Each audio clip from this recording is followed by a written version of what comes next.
we highly discourage na bumili kayo ng repack supplements online. Okay, na-mention ko nga sa previous videos ko na dinidiscourage namin kayo na bumili ng repack supplements online. And ulitin ko, sabi ko nga, may nabasa ako sa feed ko na show them, don't tell them. And ipapakita ko sa inyo itong dumating na unsealed product namin.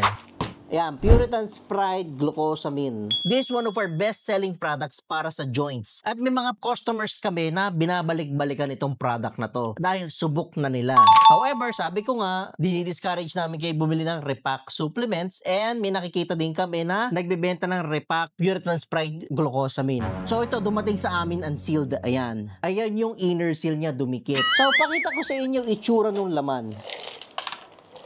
Ganyan siya. Ang ganda pa ng itsura ng laman, bagong-bago pa. Siyempre, yung ibang nagbebenta ng repack supplements, masasayangan. Ang gagawin nila, kahit tampered yan, ibebenta pa din nila yan online. Kaya nga sabi ko nga, walang way para malaman whether legit or not yung repack supplement. So, pwedeng yung pinagkunan nun ay tampered yung bote at nang hinayang siya kaya nirepack, or may possibility din yung source ay expired na. Kaya nga ulitin ko, hindi discourage namin kayo na bumili ng repacked supplements online.